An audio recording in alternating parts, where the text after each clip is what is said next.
ये है दिल्ली क्राइम मोर्चा news network. हमारे अगर पेशेंट को कुछ हो जाता है या कुछ भी हो सकता है तो उसका पूरा जिम्मेदार वो लेडी तो जो होगी मगर वो लेडी इस आरजी स्टोन जो है हॉस्पिटल से जुड़ी हुई है, तो ये आरजी स्टोन को भी हम बंद करवाएंगे, इस पे भी लीगल कार्रवाई करवाएंगे। मेरी टांग पूरी स्वेल हो गई थी, पूरी की पूरी, from joint till the toe, पूरी नीचे मेरी वो स्वेल हो गई थी। जो HOD है यहाँ के अमित तिवारी जी, वो ये बात बोल रहे हैं कि ना मैं ऐसे करूँगा ना मैं ऐसे करूँगा, और उनका बोलने का तरीका जो था, चलो हम तो एडवोकेट है, हमारे में एग्रेशन रहता है, लेकिन ये तो डॉक्टर हैं, इनमें तो एटलीस्ट पेशेंस होना चाहिए।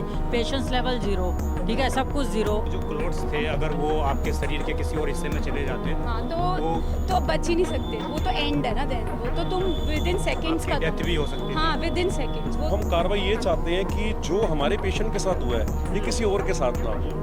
जो खिलवाड़ एक मतलब कि लोग जो इतना विश्वास करके यहाँ आते हैं, इतनी बड़ी बड़ी बातें करते हैं, तो ये किसी और के साथ ना हो। उन्होंने मुझे इंजेक्शन स्टार्ट कर दिए थे, पेट पे इंजेक्शन, और 3 दिन की मेडिसिन दे दी थी, जबकि मेरी वर्स्ट कंडीशन थी, मुझे उसी टाइम किसी हॉस्पिटल में रेफर कर देना चाहिए था। मैडम ने बोला कि इसको तो DVT हो रही है, तो सर ने उनको डांट के रूम से बाहर निकाल दिया कि तुम ज़्यादा समझदार हो, तुम्हें ज़्यादा मालूम है, आई नो तू बहुत इंटेलिजेंट है, लेट मी हैंडल क्या करना है। हाँ, क्योंकि उनको मालूम था कि क्या हो गया है मेरे साथ ना, तो उस दौरान मैम बाहर चली गई थी, तो सर ने मेरे को ट्रीटमेंट स्टार्ट करा। उन्होंने मेरी ओवरीज रिमूव नहीं करी, और जबकि मेरे को पता है, हाँ, वो भी मुझे अब हाँ, किसी और से ओपिनियन, तो मुझे पता लगा कि उन्होंने ओवरीज तो अभी बीच में छोड़ दिए, और जबकि मैंने उनको बोला था कि मुझे कंप्लीट रिमूवल चाहिए। ये भी नहीं हमें नोटिस में था कि नहीं, सिर्फ ओनली ट्यूब रिमूव करिए, ओवरीज रिमूव नहीं करिए।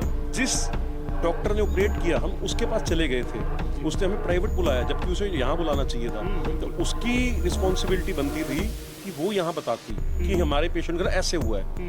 तो डॉक्टर साहब कह रहे हैं जी अगर वो गलत होगी तो हम उसको निकाल देंगे, तो हम ये एक्शन चाहेंगे, हम उसको निकाल लेंगे, हम उसका लाइसेंस ही कैंसिल करवा देंगे। गंगाराम भागे इमरजेंसी में, वहाँ पे मेरा इलाज शुरू हुआ, जिसमें मेरी इस लेग में DVT पता चली, मुझे इसको DVT बोलते हैं, और इसमें CAT 16 एक प्रोसेस होता है, वो हुआ है जिसमें हम बैलूनिंग बोलते हैं, नसों में से क्लॉट्स निकालते हैं, वो निकले। के क्लोट्स बन गए आपके पैर। अराउंड 26 to 30 क्लॉट्स मेरी इस लेग में से निकले। डॉक्टर रचना को और उनके पति को ये चीज़ मालूम थी कि आपके क्लोट बन चुका है। बन चुके, मल्टीपल बन चुके, ये भी पता चला। जितने भी लोग हैं जो सोचते हैं वेस्ट दिल्ली में सबसे अच्छा जो हॉस्पिटल है वो ये है, तो यहाँ की जो सच्चाई है वो दुनिया को पता होनी चाहिए कि ये सच्चाई सामने लाओ, और यहाँ पे जो काम होते हैं गलत ही होते हैं। कितने आपका चार्ज यहाँ पर लगा था 3 दिन के अंदर? मेरा 3,80,000। 3 दिन के अंदर ही, और वो भी सफल नहीं हुआ। बिल्कुल, वो तो वैसे के वैसे ही है। अभी तो अगर मेरे को बोल रहे हैं अभी एक और सर्जरी करा लो। डॉक्टर तिवारी ने प्राइमा फेसी ये एक्सेप्ट कर लिया है कि हमारे पेशेंट को गलत एडवाइस दी गई है, ठीक है। उनका ये मानना है कि आपको जो प्रॉपर एडवाइस देनी चाहिए थी डॉक्टर को, वो डॉक्टर ने नहीं दी। नमस्कार, जय हिंद। आप देख रहे हैं दिल्ली क्राइम मोर्चा।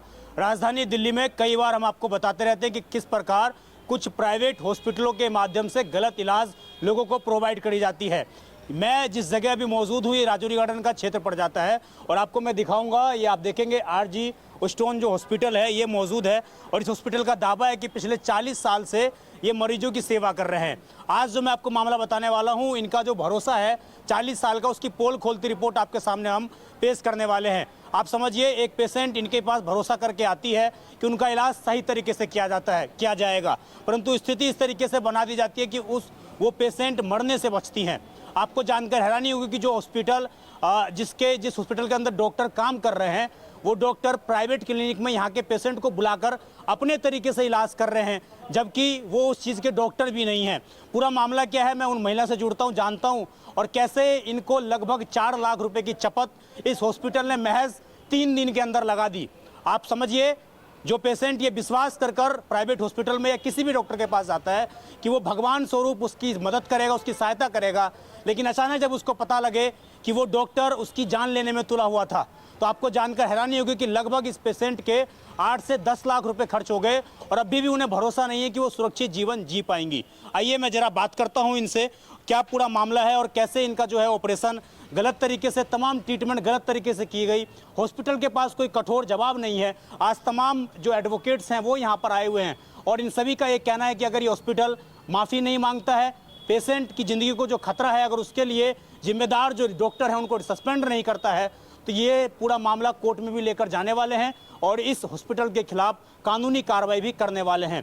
आपको भी ये रिपोर्ट इसलिए सावधान करती है, अगर आप वेस्ट दिल्ली में कहीं रहते हैं और इस हॉस्पिटल पर विश्वास कर लेते हैं, आंख बंद करके विश्वास कर लेते हैं, तो आपको ये रिपोर्ट आज जरूर देखनी चाहिए। आइए मैं जरा पेशेंट से बात करता हूँ। ये तमाम रिपोर्ट्स हैं मेरे पास, लगभग पूरी फाइल बनी हुई है। मैं जरा आगे कहूँगा, कैमरा दिखाएंगे तो ये देख लीजिए आप, आरजी हॉस्पिटल, और ये डॉक्टर रचना जिंदल गोयल जी हैं, ये इनका इलाज कर रही थी।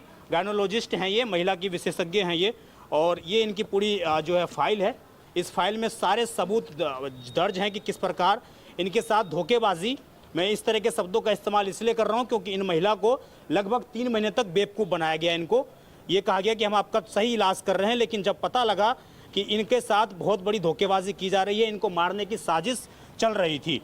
मैम क्या नाम है आपका और कहाँ रहती हैं आप? मेरा नाम रुपिंदर कौर है, मैं आशा पार्क हरिनगर रहते हैं।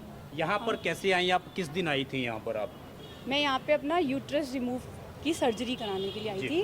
वैसे मेरा इलाज कहीं और चल रहा था मेरा, उन्होंने बोला कि रिमूव करना है, तो मुझे ये बेस्ट लगा। मैंने इसके रिव्यूज़ पढ़े थे ऑनलाइन में, मुझे अच्छा लगा, तो मैंने यहाँ इनको आके रचना जिंदल मैम को मिली।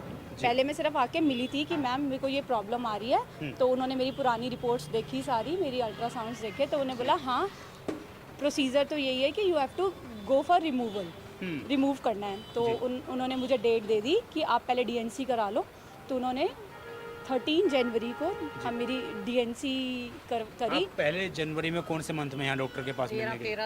13 जनवरी को। नहीं, उससे पहले आई थी, जब मैंने सिर्फ उनसे कंसल्ट करा था कि मेरा जो मेरी डॉक्टर बोल रही है क्या ये ठीक है, क्या मुझे रिमूव करना आना चाहिए कि नहीं, तो उन्होंने बोला नहीं ठीक है, जो आप वो उन्होंने लिखा है यही है। आपने उनको सीनियर मान के यहाँ पर सजेशन लेने के लिए आप आए? क्योंकि मेरे को था कि मुझे यहीं रिमूव कराना है। इनके पास लेप्रोस्कोपी की लेटेस्ट मशीन्स हैं, क्योंकि ये दावा भी यही करते हैं कि हमारे पास लेप्रोस्कोपी की रोबोटिक लेटेस्ट मशीन है। फिर 22 जनवरी को मैं एडमिट हुई थी यहाँ पे, 21 जनवरी शाम को और 22 जनवरी को सुबह मेरा ऑपरेट कर दिया था इन्होंने। तो 4th डे मेरे को छुट्टी मिली थी, और उसके 20 डेज में बाद मेरी लेग में डीवीटी हो गई थी। मतलब अभी तो मेरे को नाम मालूम है। इलाज हुआ आपका, जब इन्होंने ऑपरेशन किया आपका, जो ये दावा करते हैं कि आधुनिक मशीनों से कि इन्होंने किया, उसके 20 दिन के बाद ही आपको समस्या शुरू हुआ? हाँ, मतलब पहले तो मुझे इसका नाम नहीं मालूम था कि मुझे क्या प्रॉब्लम हुई है। मेरे को तो बस मेरी टांग पूरी स्वेल हो गई थी, पूरी की पूरी, from joint till the toe, पूरी नीचे मेरी वो स्वेल हो गई थी। तो फिर मैंने अपने डॉक्टर को फिर फ़ोन करा, पर्सनल व्हाट्सएप पे मैंने रचना मैम से बात करी। रचना मैम कहती मैं यहाँ पे अवेलेबल नहीं हूँ, आप ना फ़ोटो भेजो। फ़ोटो भेजी तो मेरे घर आ जाओ, तो मैं वहाँ चली गई। वहाँ पे वो अवेलेबल नहीं थी, उनके हस्बैंड थे। नाम तो मिस्टर गोयल ही बता रहे थे, वो शिव गोयल या शिवम गोयल ऐसे कुछ उनका नाम है। तो उन्होंने मुझे देखा, देखते ही ना क्या वो गायनोलॉजिस्ट हैं? नहीं, ही इज यूरोलॉजिस्ट, नहीं यूरोलॉजिस्ट हैं। पर वो समझ गए थे मुझे क्या प्रॉब्लम हुई है। तो मीनवाइल मैडम भी आ गई, रचना मैम भी आ गई, और सर ने बोला, मैडम ने बोला कि इसको तो डीवीडी हो रही है। तो सर ने उनको डांट के रूम से बाहर निकाल दिया कि तुम ज़्यादा समझदार हो, तुम्हें ज़्यादा मालूम है, आई नो तू बहुत इंटेलिजेंट है, लेट मी हैंडल क्या करना है। आपस में ही वो दोनों हाँ, क्योंकि उनको मालूम था कि क्या हो गया है मेरे साथ ना। तो उस दौरान मैम बाहर चली गई थी, तो सर ने मेरे को ट्रीटमेंट स्टार्ट करा। पहले एक डायग्नोस्टिक सेंटर पे फ़ोन करा था कि इमरजेंसी में इनका डॉपलर करो अभी के अभी, जबकि वो डॉक्टर कहते हैं बंद कर चुका हूँ। तो कहता कोई बात नहीं, वापस आओ, इनका करो। तो मैं कीर्ति नगर गई थी, वहाँ पर मैंने ये करवाई थी, डॉपलर करवाया था। तो डॉपलर की रिपोर्ट उन्होंने फ़ोन से ही सर को बता दी, मेरे को कुछ नहीं बताया उन्होंने, सीधा ही डॉक्टर। फिर मैं वापस उनके घर गई, वो कहते ऐसे आपको प्रॉब्लम हो गई है, वैसे होती नहीं है, ये किसी किसी को होती है, आपको हो गई बाय चांस में, आपको हो गई, बट क्लियर नहीं करा था ये क्या है। मीनवाइल उन्होंने एक चीज़ मुझे क्लियर कर दीजिए, जब यूट्रस का इन्होंने ऑपरेशन किया, क्या इसको सही तरीके से इन्होंने किया?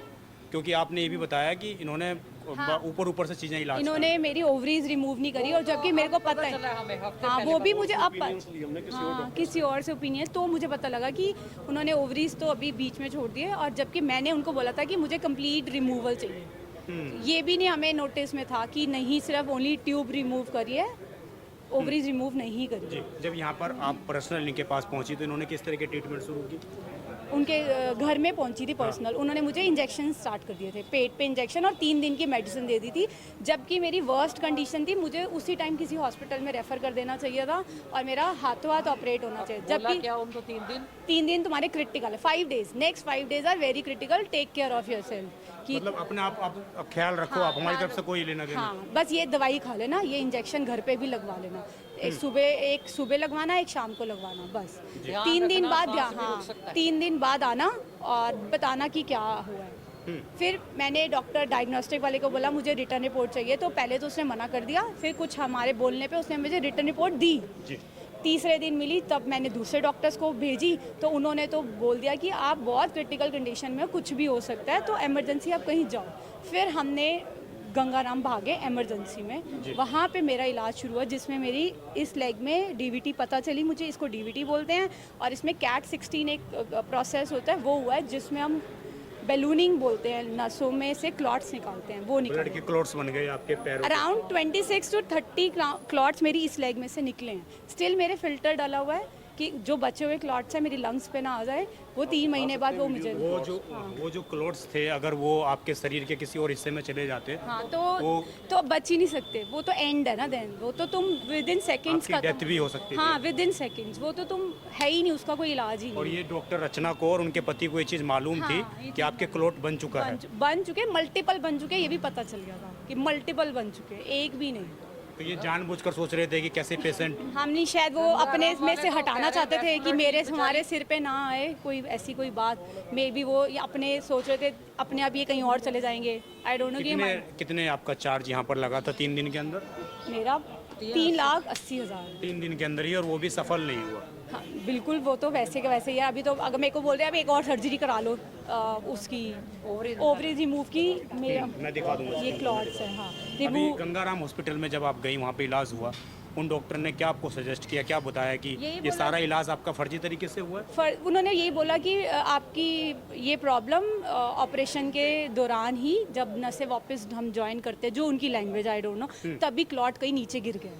तो मतलब इन्होंने सही से नहीं किया। नहीं जान के नहीं गिरा, कहते अपने आप गिर गया है। पर ये को शुक्र करो कि ऊपर नहीं चढ़ा, ऊपर नहीं चढ़ा। उन्होंने बेचारों ने फिल्टर डाला हुआ है, अब मई में जाके फिल्टर निकालना पेट। वहाँ पे कितना पैसा लगा आपको गंगाराम हॉस्पिटल? 4.5 लाख।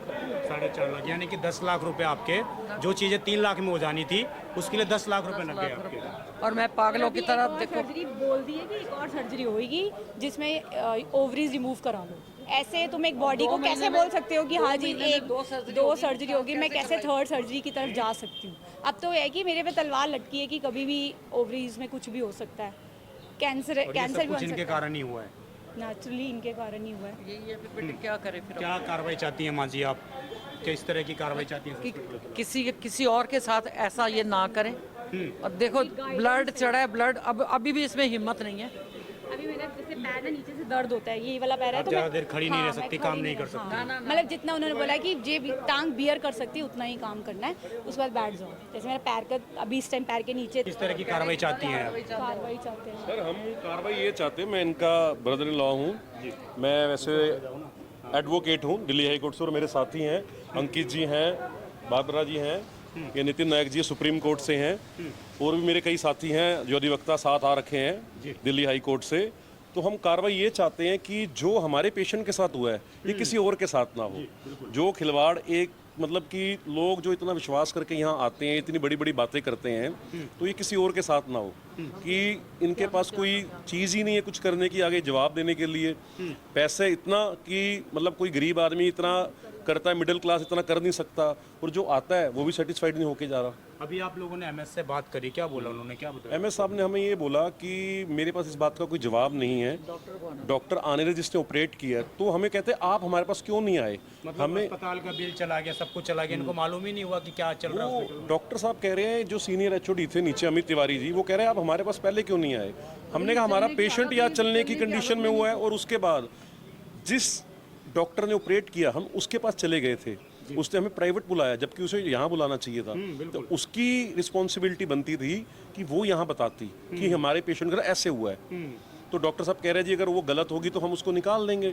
तो हम ये एक्शन चाहेंगे, हम उसको निकालेंगे नहीं, हम उसका लाइसेंस ही कैंसिल करवा देंगे मेडिकल का। और ऊपर से जो HOD हैं यहाँ के अमित तिवारी जी, वो ये बात बोल रहे हैं कि ना मैं ऐसे करूँगा ना मैं ऐसे करूँगा। और उनका बोलने का तरीका जो था, चलो हम तो एडवोकेट हैं, हमारे में एग्रेशन रहता है, लेकिन ये तो डॉक्टर हैं, इनमें तो एटलीस्ट पेशेंस होना चाहिए। पेशेंस लेवल 0, ठीक है, सब कुछ 0। और उसके बाद अगर ये सोच रहे हैं कि इस मामले को हम हल्के में छोड़ देंगे तो ये तो होगा नहीं। क्यों? क्योंकि ये हमारी खुद की फैमिली का खुद की हमारा, एक तो हम लीगल फ्रेटर्निटी के हमारी फैमिली के साथ हुआ, और दूसरी बात ये हम खाली ये नहीं कर रहे कि हमारी भाभी के साथ हुआ तो हम आए हैं। हमें ये है कि जितने भी लोग हैं जो सोचते हैं वेस्ट दिल्ली में सबसे अच्छा जो हॉस्पिटल है वो ये है, तो यहाँ की जो सच्चाई है वो दुनिया को पता होनी चाहिए कि ये सच्चाई सामने लाओ। और यहाँ पे जो काम होते हैं गलत ही होते हैं, और लोगों का पैसा खाया जाता है, उनकी पॉलिसीज को लिटरली सीज किया जाता है। और एक तरीके का ये फालतू का धंधा ही चल रहा है इनका, जो अगर हम क्या कर चलें, सिर्फ पैसा फेंको तमाशा देखो, इनका वही हिसाब है। और अगर ये इन लोगों ने हमारा साथ ना दिया, हमारे अगर पेशेंट को कुछ हो जाता है या कुछ भी हो सकता है, तो उसका पूरा जिम्मेदार वो लेडी तो जो होगी, मगर वो लेडी इस RG स्टोन जो है हॉस्पिटल से जुड़ी हुई है। तो ये RG स्टोन को भी हम बंद करवाएंगे, इस पे भी लीगल कार्रवाई करवाएंगे। इनको कंपनसेट करना पड़ेगा, अगर कंपनसेट ना किया तो इनको बोलो ताला लगा लें, तैयारी रखें अपनी ताला लगाने की, और पेशेंस लेवल पे बात करें। और बिना पेशेंस से बात करेंगे, हम वकील हैं, फिर हम अपने एग्रेशन से आएंगे। बात कीजिए। आपका क्या नाम है और कानूनी तौर पर क्या कार्रवाई बनती है इस हॉस्पिटल के खिलाफ? कानूनी तौर पे सर कार्रवाई इसमें कंपनसेशन के लिए जा सकते हैं, इनके खिलाफ FIR कराई जाएगी, और भी जो लीगल कार्रवाई होगी वो करी जाएगी। अभी हम लोग यहाँ पे आए थे तो 4-5 लोगों के साथ अंदर गए डॉक्टर तिवारी से मिलने। तो डॉक्टर तिवारी ने प्राइमा फेसी ये एक्सेप्ट कर लिया है कि हमारे पेशेंट को गलत एडवाइस दी गई है। ठीक है, उनका ये मानना है कि आपको जो प्रॉपर एडवाइस देनी चाहिए थी डॉक्टर को, वो डॉक्टर ने नहीं दी। इस पार्ट पे हम गलत हैं। बाकी उनका क्या कहना है, उनका वर्जन लेने के बाद ही हम लोग कुछ डिसाइड कर पाएंगे कि क्यों उन्होंने ऐसा क्या किया। मुझे भी लगभग 40 मिनट यहाँ पर हो गए आए हुए। अब तक डॉक्टर्स ऐसे मतलब कौन से विदेश में हैं, कहाँ पर गई हुई हैं कि अब तक नहीं आ पाई आप लोगों से मिलने के लिए? इनका ये कहना है डॉक्टर तिवारी का कि ये जो डॉक्टर हैं वो हमारे यहाँ विजिटिंग प्रोफेसर हैं। वो हमारे यहाँ रेगुलर नहीं प्रैक्टिस करती हैं, वो अन्य हॉस्पिटल में भी प्रैक्टिस करती हैं। तो अभी उनसे मेरी बात हुई है, उन्होंने कहा कि मेरी बात हुई है, और उन्होंने आश्वासन दिया है मुझे कि मैं 4:30 बजे इस हॉस्पिटल पे आकर के और पेशेंट से मिलूंगी। अभी मैं किसी और हॉस्पिटल में सर्विस दे रही हूँ। ये भी पता लगा है कि वो अपनी भी हॉस्पिटल चलाती हैं, कोई जिंदल करके। हाँ, उनका खुद का हॉस्पिटल है और वो 2-3 जगह जाती हैं, प्रैक्टिस करते हैं। मतलब चीज़ें बस इकट्ठे करते जाओ ऐसा कुछ। हाँ, लेकिन प्राइमा फेसी बात ये है इसमें कि डॉक्टर तिवारी ने भी ये एडमिट कर लिया है कि डॉक्टर के पार्ट पे नेग्लिजेंस है। ठीक है, सबसे बड़ी बात यही है कि डॉक्टर ने भी मान लिया है कि ये जो एडवाइस दी गई हमारे पेशेंट, इसलिए हो सकता है कि देखा इन्होंने कि भाई एडवोकेट आ चुके हैं, तमाम चीज़ आ चुकी हैं, तो बचना मुश्किल है। तो मान लो ये भी हो सकता है एक जरिया। वो तो कानून इनको बख्शेगा नहीं, जो कानून है वो तो इनके खिलाफ जाएगा ही जाएगा। जो इन्होंने हैंड रिटन दे रखा है, पर्चे दे रखे हैं, सारी डॉक्टर्स की प्रिस्क्रिप्शंस हैं, वो उससे बच के कहाँ जाएंगे? ये उससे तो बच के जाएंगे नहीं। कानून तो अपना काम करेगा ही करेगा। हम इसके लिए इसके लिए हाई कोर्ट में भी जाएंगे, हम इनके खिलाफ FIR भी कराएंगे। एक बार अभी हम वेट कर रहे हैं कि डॉक्टर का वर्जन ले लें कि डॉक्टर ने ऐसा क्यों किया, हमारे जान के साथ क्यों खिलवाड़ किया। ये तस्वीर आप समझिए किस प्रकार की है यहाँ पर। और जैसा कि मैंने आपको बताया स्टार्टिंग में ही कि लगातार जो इस तरह के प्राइवेट हॉस्पिटल होते हैं वो कई बार इस तरह की कार्रवाइयों को अंजाम देते हैं और फिर उसके बाद माफ़ी मांगकर वो पीछे हट जाते हैं। तो इस तरह की चीज़ें लगातार राजधानी दिल्ली में आ रही है। मैं आपको दोबारा एक बार हॉस्पिटल दिखा दूँ, इसके बिल्डिंग से देखकर आप समझेंगे। और कोई भी इसकी बिल्डिंग देखकर चाक चौबंद हो सकता है और कोई भी इसके पास आराम से इलाज कराने के लिए आता होगा कि हम यहाँ पर आ रहे हैं तो सुरक्षित हमें माहौल मिलेगा। लेकिन आप समझिए जिस तरीके से कंप्लेन हमारे सामने है, जिस तरीके से बातें ये सामने आई हैं, बेहद चौंकाने वाली हैं, बेहद गंभीर आरोप लगाए गए हैं। मैं चाहूँगा कि जो इस डॉक्टर की MS हैं, जो भी इसको ऑपरेट कर रहे हैं, जो इसके मैनेजमेंट हैं, वो सामने आकर मीडिया के सामने अपनी सफाई पेश करें। हम इनके पास गए थे बातचीत करने के लिए, लेकिन उन्होंने कहा कि अभी हम बयान देने की स्थिति में नहीं हैं। लेकिन देखना होगा कि इतनी बड़ी लापरवाही पर आखिरकार उनका क्या कहना है। इस खबर पर आपकी जो भी रही हो कमेंट जरूर करिएगा और किसी पर भी आंख बंद कर विश्वास कभी ना करें, यही हम आपसे अपील करना चाहेंगे। मैं विजय ठाकुर, आप देखते रहें दिल्ली क्राइम मोर्चा। धन्यवाद।